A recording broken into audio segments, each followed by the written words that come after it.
రాసిన కీర్తనలు 101వ అధ్యాయము 1 నుంచి 4 వచనములు అక్షయ చదివి వినిపిస్తుంది. 5 నుంచి 8 వచనములు మన మధ్యన ఉన్న సిరి వచ్చి చదివి వినిపిస్తుంది. కీర్తనలు దావీదు రాసిన కీర్తనలు 101వ అధ్యాయము 1 నుంచి 4 వచనములు అక్షయ చదివి వినిపిస్తుంది. 5 నుంచి 8 వచనములు మన మధ్యన సిరి చదివి వినిపిస్తుంది.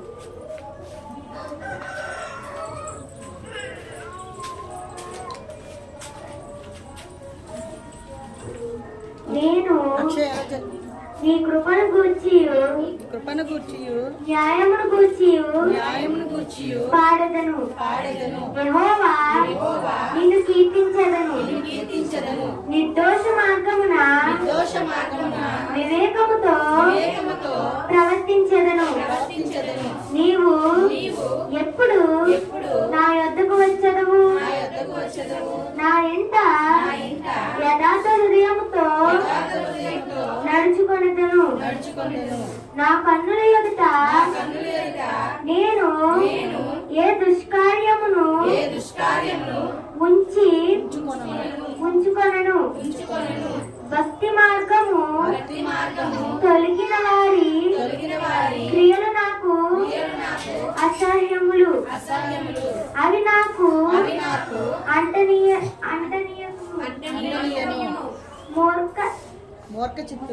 మూర్ఖ చిత్తుడు నా యొద్ద నుండి తొలగిపోవాలని దౌష్యమును నేను అనుసరింపను.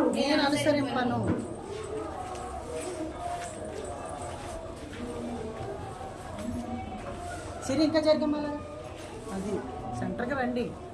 తమ పొరుగు వారిని చాటున దూషించు వారిని నేను సంహరించదను. అహంకార దృష్టి గల వారిని గర్వించిన హృదయము గలవారిని నేను సహింపను.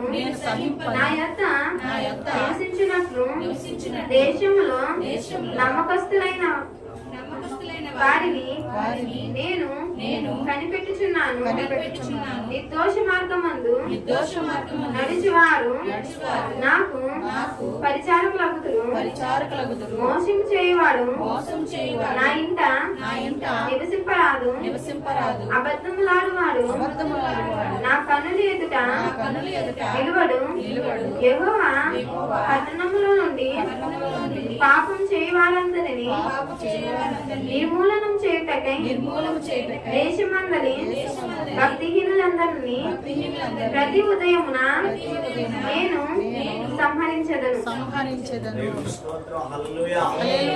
ప్రార్థన చేసుకుందాము. వాకింగ్ వరకు అన్నమణి గారు ప్రార్థన చేయాలని ప్రోపేట వారిని మనం చేస్తున్నాము. ప్రార్థన చేయాలి.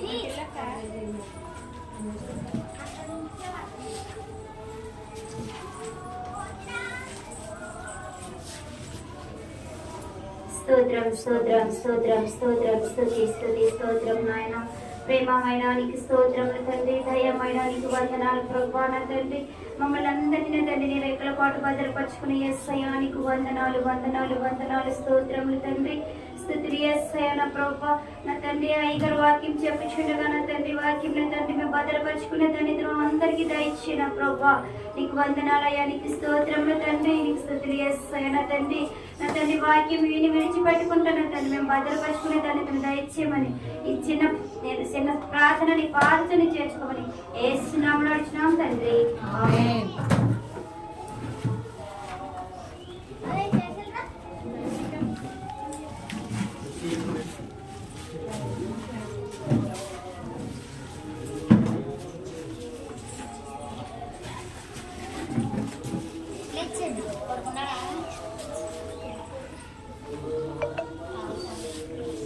దేవునికి మహిమ కలుగును గాక. ప్రియులారా, సమయంలో దేవుని యొక్క వాక్య భాగాన్ని మనము తెలియజేసుకున్నాము. నూతన సంవత్సరము, నూతనమైన మొదటి ఆదివారంలో మనం ఉన్నాము. ఈ నూతన సంవత్సరంలో కొన్ని విషయాలు మనము తెలియచేసుకొని ముందుకి మనము సాగిపోదాము. ప్రియులారా, ఈ సమయంలో 2వ కొరింథీయులు రాసిన పత్రిక 5వ అధ్యాయము 17వ వచనములో చక్కటి మాట రాయబడి ఉన్నది. నూతనమైన సంవత్సరము కొరకు చదువుకుందాం ప్రియులారా. కాగా ఎవడైనను క్రీస్తునందు ఉన్న ఎడల వాడు నూతన సృష్టి, పాతవి గతించెను, ఇదిగో క్రొత్తవాయెను. రైట్ ప్రియులారా, చిన్న మనవి, వాక్యము అందరము కూడా ఈ నూతనమైన సంవత్సరములో పరిపూర్ణముగా వాక్యానికి ప్రాధాన్యత ఇవ్వడం మనం అందరూ కూడా మనసులో పరిపూర్ణముగా వాక్యానికి మనస్సును ఉంచుదామనే తీర్మానము చేసుకోవాలి. చదువుకున్న వాక్యంలో ఎవరైతే క్రీస్తు యేసునందు ఉంటారో, ఎవరైతే క్రీస్తు యేసునందు ఉంటారో వారికే ఈ మాట దేవుడు తెలియచేస్తూ ఉన్నాడనమాట. ఇదిగో పాతవి గతించెను, సమస్తము క్రొత్తవాయెను. ఎవరికి ఈ మాట? అందరూ కూడా ఈ 31st నైట్ లో అందరూ కూడా చెప్తారు, ఈ పాతవి నేను విడిచిపెట్టకపోయినా, ఆ తీర్మానం లేకపోయినా ఏది పాతవి గతించను, సమస్తము క్రొత్తవైన అంటున్నాం. ఏది అయిందా మార్పు చెప్పండి? ఏదైనా కొత్తవైందా నీ జీవితంలో? ఒకసారి మనము ఆలోచన చేసుకోవాలి. నీ జీవితంలో ఈ వారంలో, మొదటి వారంలో మనం ఉన్నాము. నా చూపు కొత్తగా ఉంటుంది, నా ప్రవర్తన కొత్తగా ఉంటుంది, నా తీర్మానాలన్నీ కూడా కొత్తగా ఉంటున్నాయి, నా నడక కొత్తగా ఉంటుంది, నా ఆలోచన కొత్తగా ఉంటుంది, నా పరిస్థితులన్నీ నేను మార్చుకుంటే కొత్తగా ఉంటాను అనే తీర్మానం మనము చేసుకోవాలి. దేవునికి స్తోత్రం చెప్తామండి. హల్లెలూయా. ఎవరైతే క్రీస్తు యేసునందు ఉంటారో వారికే ఈ తీర్మానము, పాతవి గతించెను, క్రొత్తవాయెను. వారికే ఈ నూతనమైన సంవత్సరం. ప్రతివారు అనేస్తారు, నూతనమైన బట్టలు కట్టుకుంటే ఇదిగో పాతవి ఇంకా గడిచిపోయినట్లు. పిండి వంటలు తయారు చేసుకుని తింటే ఇంకా పాతవి గతించి పోయినట్లు. అవేమి కాదు. ఎవరైతే క్రీస్తు యేసునందు ఉంటారో వారికే ఇవన్నీ కూడా అని దేవుని వాక్యము స్పష్టంగా తెలియచేయబడు. వారికంట ప్రకటన గ్రంథము 21వ అధ్యాయము 5వ వచనములో ఒక చక్కటి మాట కనపడుతుంది. చూడండి.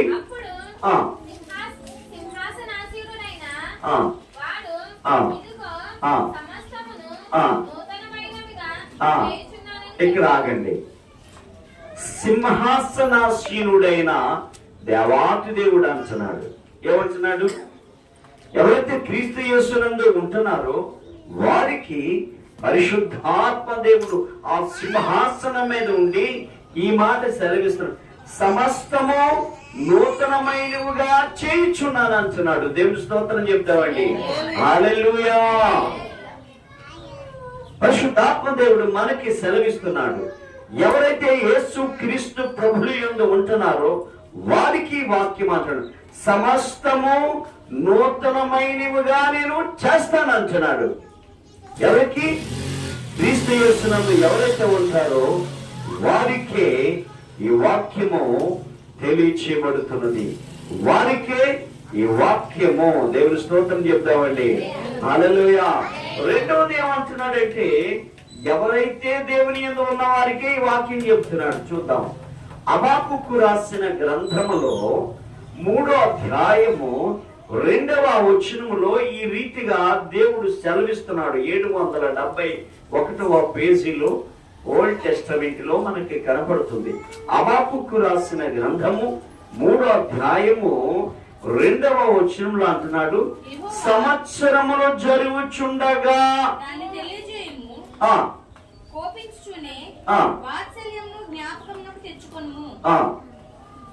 ఇక్కడ ఏమన్నాడంటే అమ్మా, హబక్కూకు రాసిన గ్రంథం 3వ అధ్యాయం 2వ వచనము,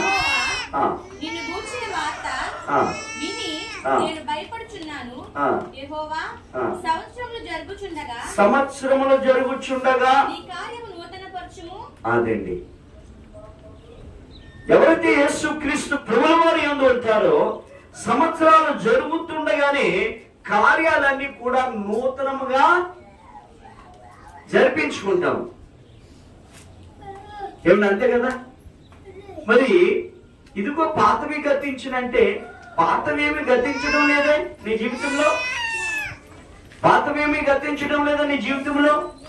అబద్ధం ఆడుతున్నావు, పాపాలు చేస్తున్నావు, దేవుని సన్నిధిలో మాట తప్పిపోతున్నావు, వ్యసనానికి లోబడి ఉంటున్నావు,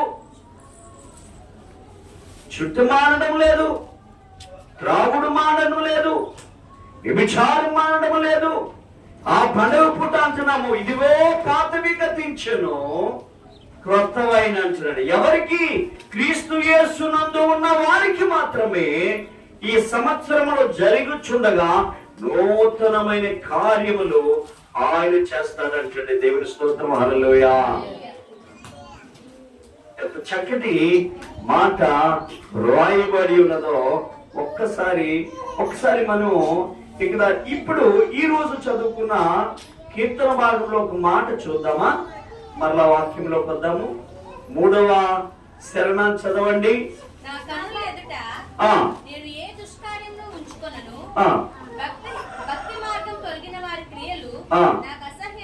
దేవుని స్తోత్రం కలుగును గాక. దేవుని యొక్క మాట ఇక్కడ అంటున్నాడు, ఆయన నువ్వు ఎలా ఉంటున్నావు? ఒక భక్తి మార్గము తొలగిన వారి క్రియలు నాకు అసహ్యం అంటున్నాడు. భక్తి మార్గం అంటే మందిరానికి వచ్చిన తర్వాత నువ్వు క్రియలు మార్చుకోకపోతే అనవసరం. మందిరానికి వచ్చిన తర్వాత అబద్ధపు మాటలు మానుకోవాలి, చెడు శ్రేష్ఠలు మానుకోవాలి. మందిరానికైనా వస్తున్నాము, రకరకాల అక్కడక్కడ గడిపేసి వెళ్ళిపోతున్నాము. చాలా మంది ఉంటున్నారు. క్రియలు మారేయా, పనులు మారేయా, పద్ధతులు మారేయా. ఇదిగో పాతవి గతించును. ఎవరికి? క్రీస్తు యేసునందు ఉన్న వారికి మాత్రమే.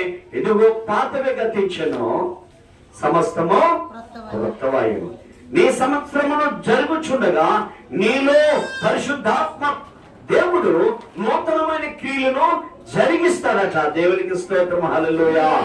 వాక్యాన్ని మళ్ళా చూడండి, ఒకసారి చూద్దాం. రోమీయులకు రాసిన పత్రిక 6వ అధ్యాయము 4వ వచనము. రోమీయులకు రాసిన పత్రిక 6వ అధ్యాయము 4వ వచనం.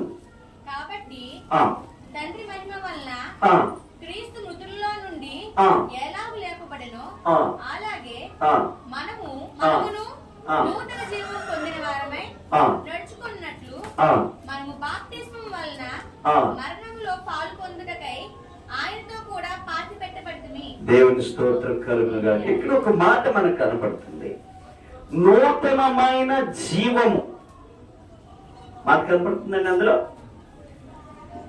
జాతికి గమనించాలి.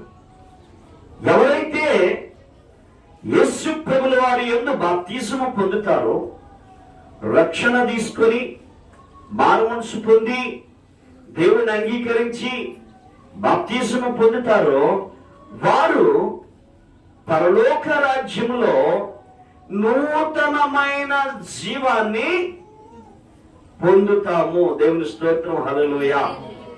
మొట్టమొదట నూతనమైన జీవమనే మనం పొందుకున్నాము, అవునా కదా? దేవుడు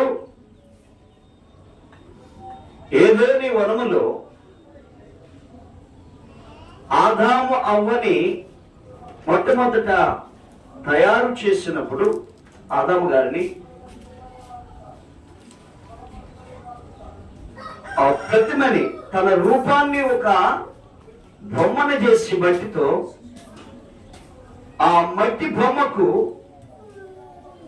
రంధ్రములో నుండి జీవాత్మను ఊదగా వాళ్ళలోనికి ఏమొచ్చిందండి? చెప్తాం, ఏమొచ్చిందండి? జీవం వచ్చింది.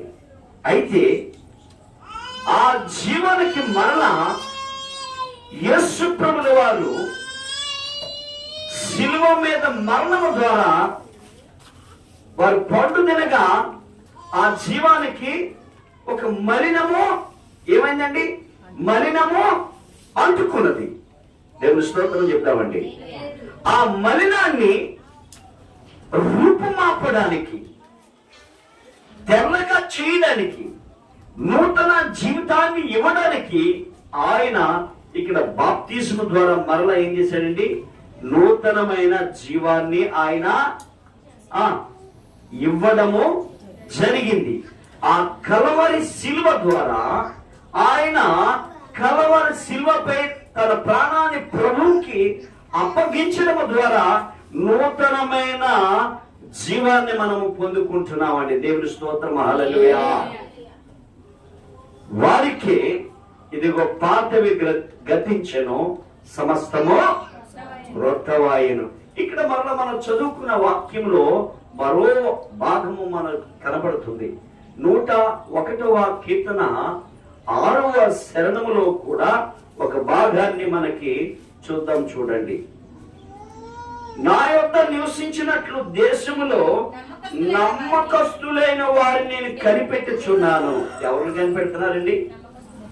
జాత చూడండి. ఆ వాక్యాన్ని ఎవరైనా మళ్ళా చదువుదాం. చూడండి, చదవండి దయచేసి.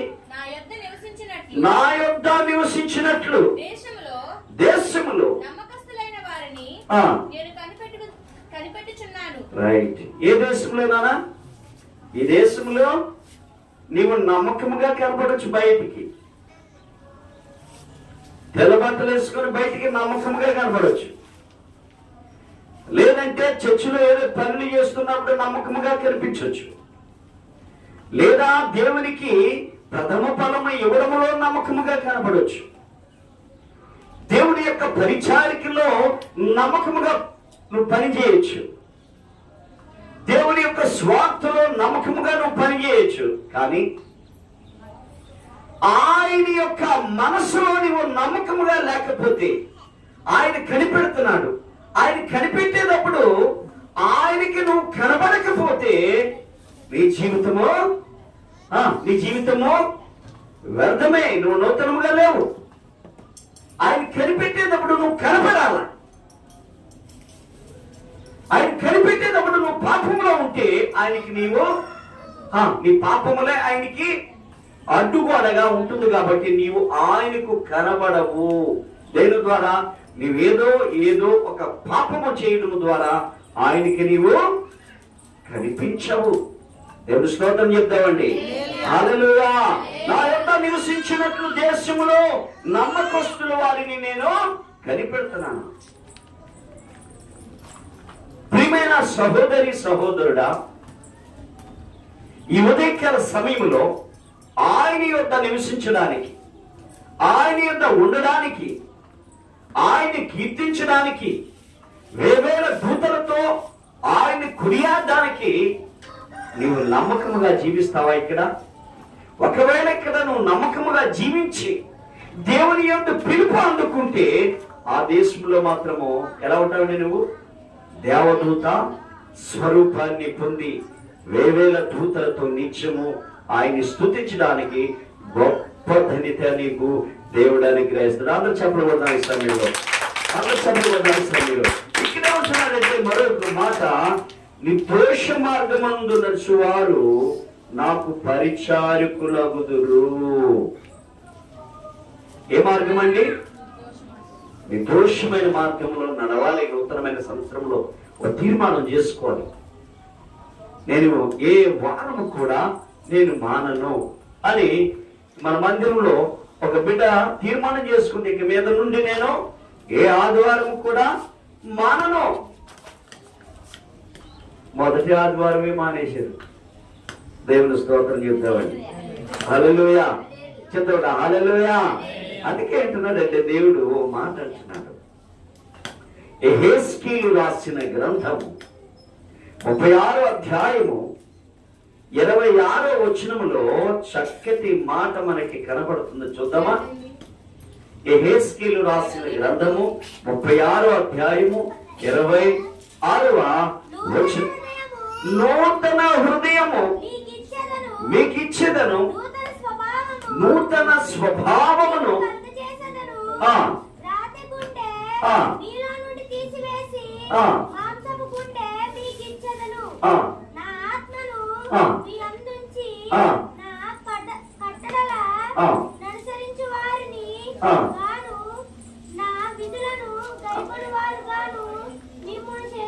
అబ్బా, ఎంత చక్కటి మాట రాయబడి ఉన్నదో అర్థం చేసుకోండి.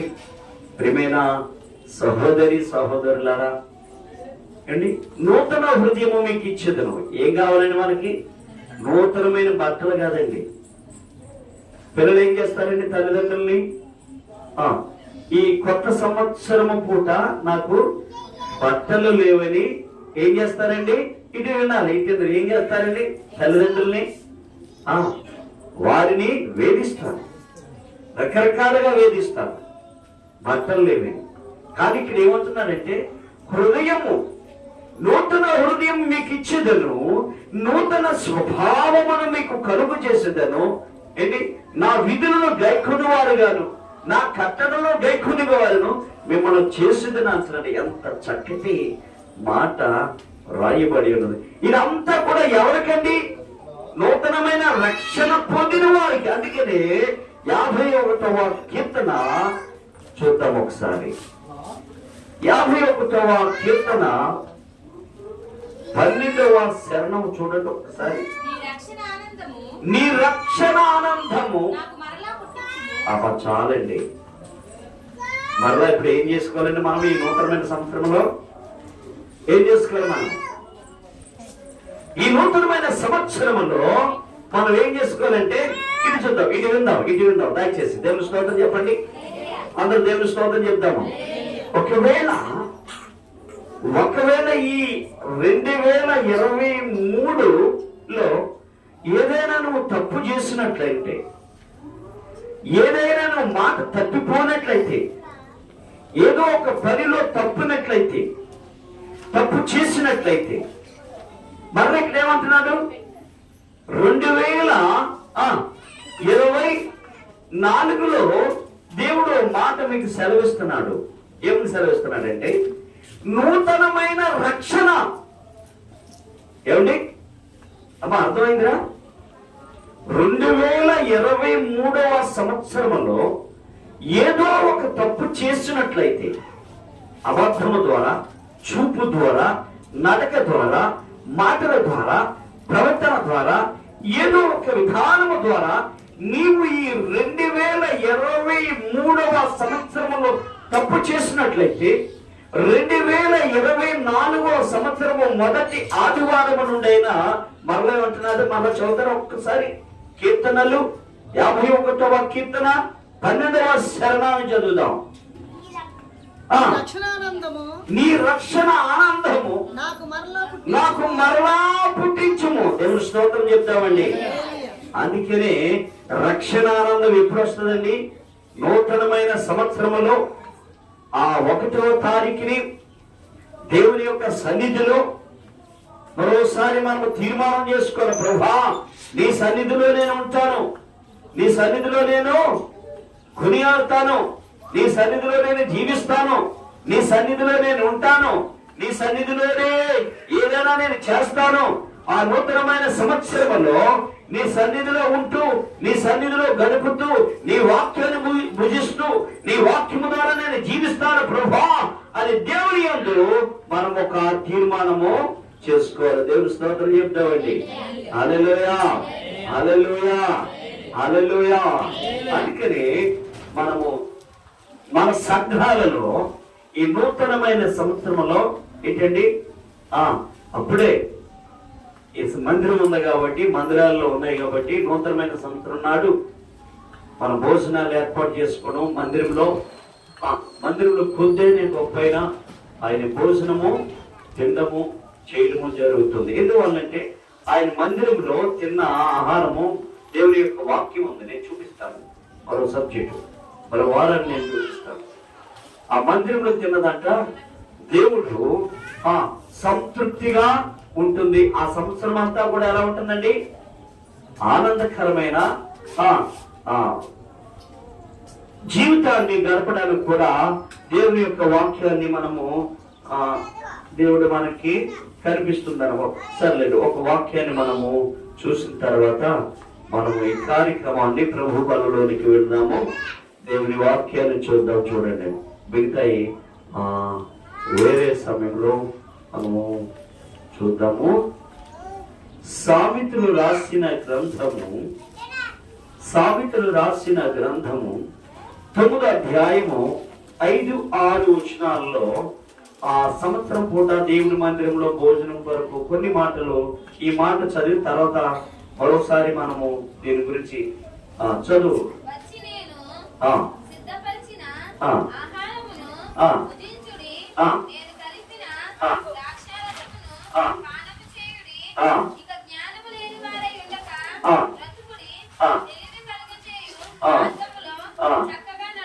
దేవుడి స్తోత్రం. ఏముందండి మళ్ళీ ఈ వచ్చిన కొరకు నేను మీకు కంపల్సరిగా వచ్చే వారము నేను ఎక్స్ప్లెయిన్ చేస్తాను.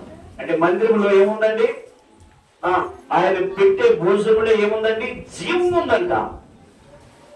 ఆయన పెట్టే ఆహారంలో ఏముందండి? మందిరంలో పెట్టే ఆహారము నూతనమైన సంవత్సరంలో ఏముందండి? జీవం ఉందంట. అందుకే నేను నూతనమైన సంవత్సరంలో మనం భోజనం పెట్టడానికి మనం తీర్మానం చేసుకున్నాం. దేవుడి స్తోత్రం. హల్లెలూయా. ప్రియులారా, మరి సమయంలో చక్కటి మాటలు విన్నారు. చిన్న ప్రార్థన చేసుకొని ప్రభు బాలలోనికి మనం వెళ్దాం. పరిశుద్ధమైన తండ్రి, వందనాలు, స్తోత్రాలు, స్తుతులు యేసయ్యా. ఈ సమయంలో నూతనమైన సంవత్సరంలో కొన్ని మాటలు మేము తెలియపరుచుకున్నాం. నిశ్చితమైతే మాతో ఉండండి, మమ్మల్ని నడిపించండి, మీ మహిమ కొరకు వాడుకోండి. నాయన, వచ్చిన ప్రతి బిడ్డను దీవించి ఆశీర్వాదించి మెండైన దీవులతో ఇంటికి పంపే ధన్యతను దాయిచేయవలసింది మనం చేసుకుంటూ, ప్రార్థనకు ప్రతిఫలం దాయిచేయవలసింది వేడుకుంటూ, రక్షకుడైన యేసుక్రీస్తు నామములో అడిగి వేడుకుంటున్నాం పరలోకపు తండ్రి. ఆమేన్. రైట్ ప్రియులారా, ఈ సమయం